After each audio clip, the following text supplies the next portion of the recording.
Доктор Лабачевска, кои се најчестите деформитети на рбетниот столб во детската возраст? Најчестите деформитети на рбетниот столб кај децата се кифотичното искривување, сколиотичното искривување на рбетот. Тоа се деформитети на задниот дел од рбетот, меѓутоа може да се јават и на предниот дел од градниот кош, значи како што се главнати гради, кокошкини гради. Тоа се деформитети кои што се јавуваат уште од најрана возраст. Може да се поврзани значи со генетика, значи некои од родителите да имаат сколиотично искривување, не само родителите и некои од подалечните роднини, баба или дедо, и тоа детето го наследува, а меѓутоа тоа е многу помал фактор во однос на лошото држење на рбетот кое што децата го стекнуваат од најмалата возраст заради несоодветното седење во школските клупи, нивната неприлагоденост на висината на децата, затоа што јас во повеќе наврати имам спомнувано во разни пригоди дека децата од прво оделение седат во истите клупи во кои што седат учениците од 8 оделение, што значи таа висина не е прилагодена, столчињата на кои што седат воопшто не се анатомски прилагодени, значи спрема кривините, да ги пратат кривините на рбетниот столб, физиолошките кривини. Оптеретувањето на децата со школските чанти, тука обвинуваат родителите, меѓутоа тоа не е еден од главните носечки фактори, и инактивноста на нашите деца, поврзана со долгото седење. Значи еден седантерски начин на живење на нашите деца. Многу малку од родителите заради својата презафатеност, значи во современиот начин на живење во нашето општество, имаат време да одделат, да им посветат на децата од најмала возраст, значи физички да ги активираат во однос на некој спорт. Дали од рана возраст ќе биде тоа пливањето, потоа гимнастички вежби, одбојка и така натаму. Значи, децата се повеќе седат пред телевизорот, пред компјутерите со видеоигрите и на тој начин стануваат седат во една принудна положба, која што полека доведува до деформирање на рбетниот столб.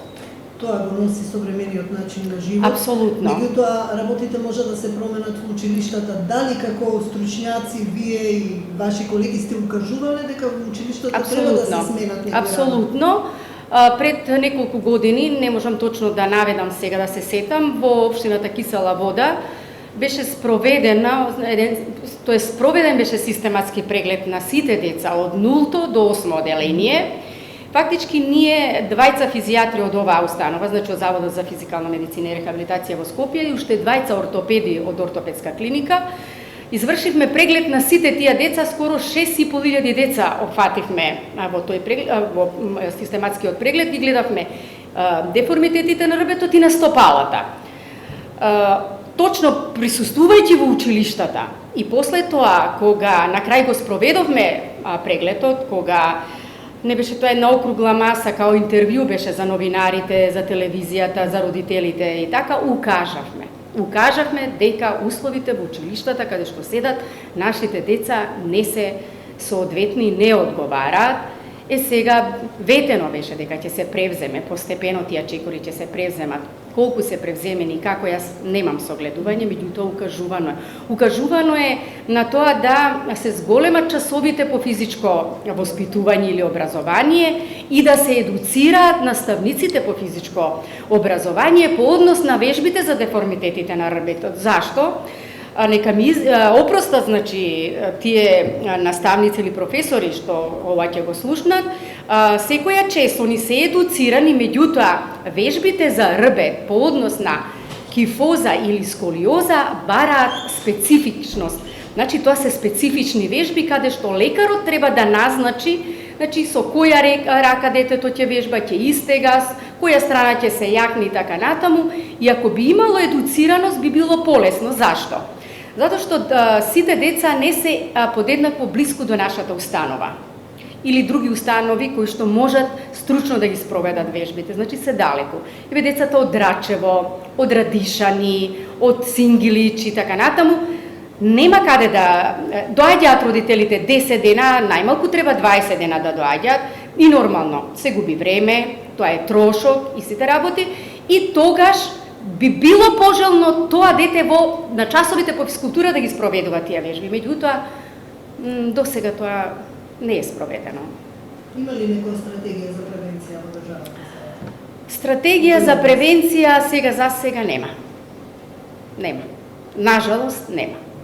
Постојано се укажува дека е зголемен бројот, значи зголемен е бројот, нема млад човек до 18 години да видите правилно да се држи, значи затоа што искривувањата на рбетот се поделени на тие функционални, значи едно лошо држење ради лошите навики на седење, држење и така натаму, и структурални, тоа се оние вистински сколиози каде што рбетниот стол е искривен во една или во друга насока, пратени со ротација на самите пршлени на рбето што се зафатени, и тоа барајте каква стручна помош.